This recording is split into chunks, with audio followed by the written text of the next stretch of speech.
ఈ పేషెంట్ ఏంటంటే she married for 4 years, కానీ ఇనీషియల్గా ఒక ట్యూబ్ తీసేయాల్సి వచ్చింది ఎందుకంటే ఎక్టోపిక్ ప్రెగ్నెన్సీ వల్ల. దెన్ బయట she had lot of treatments like 10 to 12 cycles of ovulation induction, తర్వాత ఒక 2-3 times IUI అయింది. సో తెలిసిన వాళ్ళు పంపించారనమాట మన దగ్గరికి. నువ్వు ఎక్కడి నుంచి వచ్చావు, మీరు ఎక్కడ ఉంటారు? గండిపేట నుంచి వచ్చారు. సో మనం అంతా ఇన్వెస్టిగేట్ అంతా చేసి మనం IVF చేశాను అనమాట. సో IVFలో ఫస్ట్ టైంకే సక్సెస్ అయింది. అండ్ సో ఇప్పుడు మీ ఎక్స్పీరియన్స్ చెప్పండి, IVF ఎలా ఉండింది మీకు? భయం వేసిందా లేకపోతే ఇవర్ ఓకేనా? ఫస్ట్ IVF అంటే కొంచెం భయం అయింది మేడం, తర్వాత నార్మల్ చేసినాక హ్యాపీ అనిపించింది, సక్సెస్ అయింది.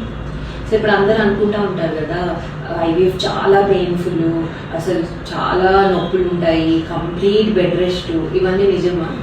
లేదు మేడం, కంప్లీట్ బెడ్ రెస్ట్ ఏం లేదు, నార్మల్గానే ఉంటుంది. అందరూ అనుకున్నంత భయం ఉంటుంది IVF? ఏం లేదు. సో ఇప్పుడు ఎలా అనిపిస్తుంది ప్రెగ్నెన్సీలో? ఇప్పుడైతే హ్యాపీ మేడం. ఇప్పుడు 5 నెలలు ఫినిష్ అయిపోయాయి. సో మీకు అంతా బాగుందా? బాగానే ఉంది.